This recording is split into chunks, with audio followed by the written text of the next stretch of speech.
Hi guys, welcome back to the Curly Reader. Today I'm going to share with you all of the books I read during the month of July. I participated in 2 different readathons this month, and so those will be included here as well as all of the other books I read this month. I read 17 books this month. I don't really know how I did that, but I did it. And so yeah, let's get started and I'll share with you all these books I have sitting here. All right, so this month I think I'm going to go in the order of the books I read. So I'll just go in chronological order. The first book that I finished this month was half of this, which was Betsy Was a Junior. This is the seventh book in the Betsy Tacy series, I think. And I am I'm taking part in a Betsy Tacy read along for this entire year, and I'm a few months behind, so I need to play catch up. But I did get Betsy Was a Junior done. This was my favorite Betsy Tacy book of the high school years that I've read so far. I really enjoyed it. It's just about Betsy during her junior year of high school. Her and her friends decide to start a sorority because her sister has recently gone to college and is looking to join a sorority, and so her friends decide they're going to start a sorority at their high school. And so, yeah, that's pretty much what it's about. But I really, really enjoyed it. I gave that one 4 stars. And yeah, so that was that first book that I finished. The next book that I finished was The Cinderella Pact.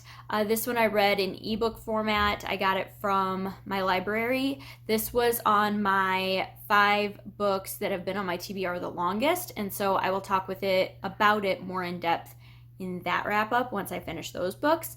But it was not my favorite. I ended up only giving it 2 stars. So yeah, that was kind of not the best read, and it was not at all what I was expecting. But once again, I'll talk about it more in my other wrap up once I finish a couple more books. So that was my second book. And then my third book that I finished this month, I should have stuck my books in the order that I was going to talk about them in this huge stack sitting next to me, but I didn't. But I finished Pillars of the Earth. I read this during the month of June and July. I finished it like the second week in July. I have mixed feelings about this. This was not my favorite book. I know a lot of people rant and rave about this book, and for me, it was just okay. By the end of the book, I was over it. I was ready for it to be done. I didn't really care anymore. There was definitely certain parts in this book that I did enjoy. I listened to it primarily in audiobook format, and it was 40 hours long. So it was the longest audiobook I've ever listened to. And yeah, I know this is one that a lot of people, like I said, talk about a lot. It just wasn't my favorite thing I've ever read. So this is about, everybody says that it is about the building of a cathedral, and that is true. However, I think I would have been more prepared going into it if I would have known a couple more things about it. That's all I knew about it going in. It was set in the 1100s.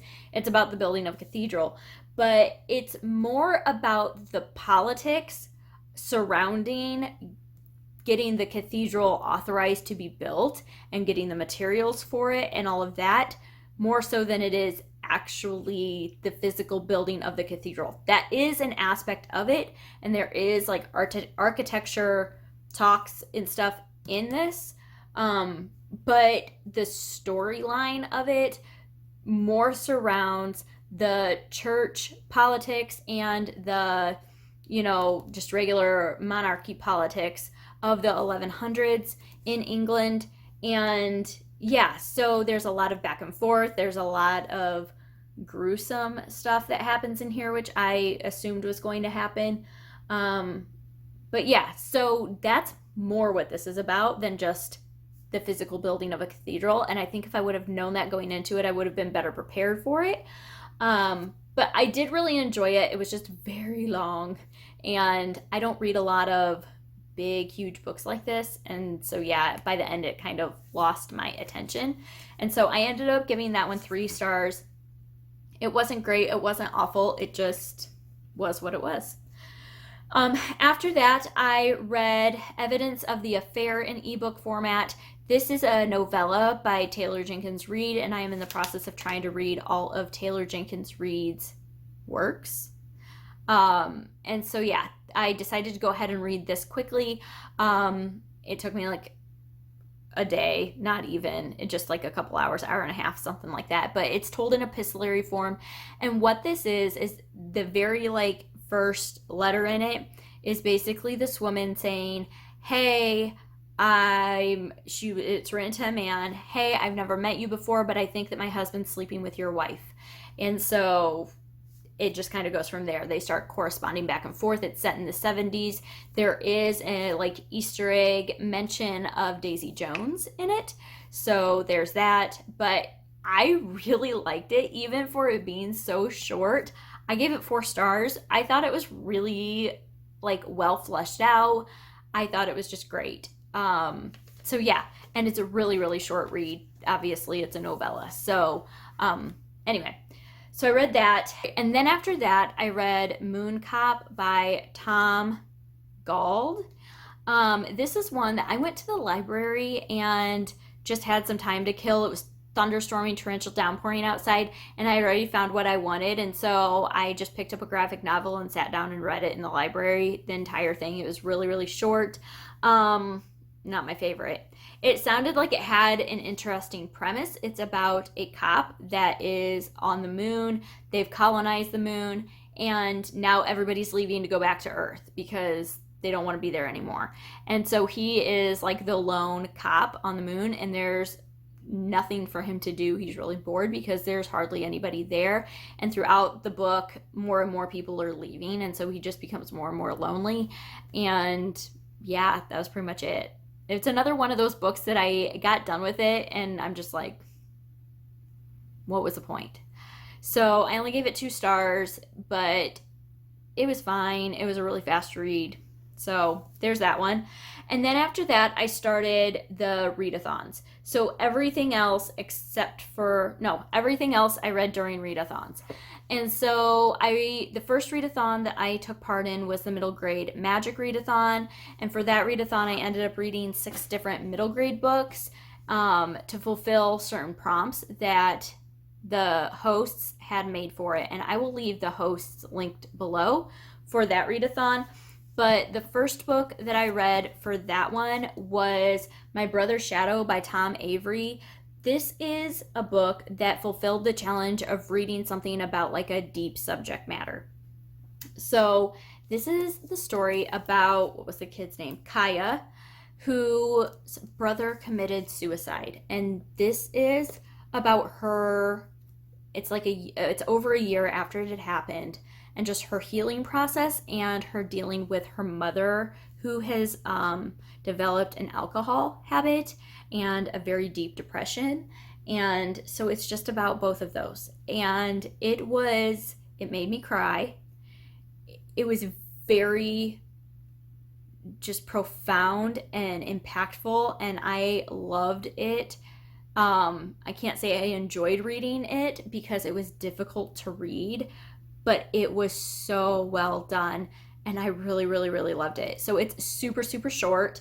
It didn't take me hardly long at all to read it. Gave it 4 stars. I might bump it up to 5. It's one of those books that's like teetering on the edge. But it was just really, really profound. So that is that. Obvious trigger warnings for suicide and those sorts of things in this one. And then I also finished Because of Winn-Dixie. I had started reading this out loud to my kids before school let out, and then since summer has started, we just haven't been reading aloud. Our nighttime routine is completely just gone to the birds. And so I went ahead, before I forgot what happened in the first half of it, and finished it, because otherwise I would have had to reread the whole thing. And on top of that, it's been sitting on my currently reading shelf on Goodreads for a month at least now, and I wanted to get it off. So this one's done. This is a Newbery Medal winner or honor winner, and it is about a little girl, Opal India, or India Opal, one or the other. And she moves to Florida with her dad, who's a pastor, and her mom has left. And she finds this dog in a grocery store and kind of takes the dog in, and it's all about how the dog bonds her with different people in different ways. And so it was fine. A lot of people really like this one. This is definitely not my favorite Kate DiCamillo book. I do need to watch the movie still. I have not watched the movie yet, but it was okay. It was just kind of meh for me. It wasn't as well thought out, I don't think, as some of her other books. But anyway, so I gave that one 3 stars. I finished that one. That one wasn't for any challenge. I just was reading middle grade stuff and wanted to get that one knocked out. I also listened to Amina's Voice by Henna Khan. This is about a Pakistani girl who is just trying to fit in at school and just about her life. She really likes to sing. She has a lot of musical talent. This is one that I think I was expecting more from it. It was 3-star read or listen, and it was fine. But a lot of these you'll find out I did not. I had a good reading month as far as numbers go, but a lot of these were like just reads for me. Okay, so next, and this one was a Own Voices author. So that fulfilled that challenge. Next was Front Desk by Kelly Yang. This is also an Own Voices book about a Chinese American little girl whose parents run a motel, and they harbor illegal immigrants sometimes in it. This, a lot of people were talking about during middle grade March, and it was brought to my attention then, and I knew I wanted to read it, so I went ahead and grabbed it. I listened to this one also, and it was good. It wasn't as good as I was expecting it to be, but it was very good. Especially towards the end, there was a lot of unrealistic things happening, and that's something that bothers me even in middle grade. I like if it's a contemporary or like something that is set in current day, it's not magical realism. I don't like things to be like so far out in left field where it's like, yeah, that would never actually really happen. I like things to be more realistic, and this was not that. But it was still very, very good. There was a lot of good discussion happening in this about prejudices and racism and all of that. So, and community and just building up community. So I really like this one, 4 stars. And then after that, I listened to One Crazy Summer by Rita Williams Garcia. And this is a book that is set in the 60s or 70s, and it is about these sisters that go to visit their mom who lives in California. She abandoned them when the youngest sister, right after she was born, and moved to California, and they're going to visit her, and she is active in the Black Panther movement. And so this was just something different that I hadn't read about before, especially in middle grade, and I really wanted to do that. And so it's one that a few people have talked about that don't typically read middle grade, and so that's also another, thing for me that I try to look out for. When people don't typically read middle grade and they recommend something, I typically try to pick it up. So I went ahead and grabbed this one. It was good. It was not as good as I was expecting it to be again, but it was very good. I ended up giving it 3 stars. Yeah, and it's just about this girl's experience over the summer with living with her mom, who has no interest in being a mother at all and does not really want them to be there, and how they cope with that, and learning about the Black Panther movement and all that. So it was a very interesting read for sure. Just not quite what I was expecting. But yeah, so there's that. And then the last book that I read for middle grade magic, and the first book that I read for one of the first books that I read for the reading rush was The War I Finally Won by Kelly Brubaker Bradley. This is the sequel to The War That Saved My Life. The War That Saved My Life is about a little girl with a club foot who leaves London during World War II to go live out in the country. She's severely abused by her mother in London, and so her experience out in the country is just one of healing. And yeah, a lot of other things, but it was brilliant. I loved that book, and so I was really anxious to get my hands on this one. This just continues the story. It just kind of continues following Ava with her caregiver Susan and what is happening with them. This one also covered a lot of really deep subject matter, and I really, really enjoyed it. I ended up giving it 4 stars. I didn't like it quite as much as The War That Saved My Life, but I really, really enjoyed it still. Highly, highly recommend these 2 books if you have not read them. But this I used in middle grade magic to count for a book in my favorite genre that's middle grade, and that is historical fiction. So that was that one. So out of the 5 challenges of middle grade magic, I did end up completing 4 of the 5. The only one that I did not finish was a book that pushes the boundaries of middle grade. And for that one, I was going to read Betsy and Joe, and I only got halfway through it. I didn't finish it. And so I still need to finish that one. All right. So those were the books that I read for that. And then after that was Reading Rush. And so I'm going to very quickly go over the books that I read during Reading Rush. I vlogged during the readathon and went into a lot of detail about all of these books and my thoughts on them, so I'm not going to talk about them at all. I'll give you my star ratings, and that's about it. So I listened to Animal Farm, gave it 3 stars. It was fine. I read Jurassic Park, gave it 4 stars, watched the movie, loved this. So good. I want to read The Lost World now. We'll see how soon I can make that happen. 4 stars for that one. Listened to Forever Interrupted by Taylor Jenkins Reid. Loved it. 4 stars. Who's surprised? It's Taylor Jenkins Reid. I love all of her stuff. Read Drama by Raina Telgemeier. 3 stars. It was fine. Definitely not what I was expecting, but good. Not my favorite Raina Telgemeier, but it was good. And then I also read Saga Volume 1 by Brian K. Vaughan and Fiona Staples. 4 stars. Really, really enjoyed this. Very excited to continue this series now. Yeah, we'll see where it goes. Definitely adult graphic novel. Lots of profanity, nudity, the whole shebang. But really good storyline. So got all of those done. I did complete all 7 challenges for Reading Rush. I only finished 6 books though. So did that. And then a book that I started during Reading Rush, but I didn't finish until after it was over, was The Invention of Hugo Cabret by Brian Selznick. I was trying to finish reading this and watch the movie during Reading Rush, and it just didn't happen. But I did finish it and watch the movie in the 3 days between Reading Rush and the end of the month. So I did finish this. Gave it 3 stars. I didn't like this one as much as Wonderstruck by the same author. It was okay. This one follows Hugo Cabret. He is a little boy that takes care of the clocks in a train station in Paris, France in the 1930s. He is orphaned, and his uncle was the clock caretaker, timekeeper, I guess is what they were called, at the train station. So he takes him in and teaches him how to do it. And his dad had found, Hugo's dad, before he died, had found an automaton, which is like a machine that looked like a man.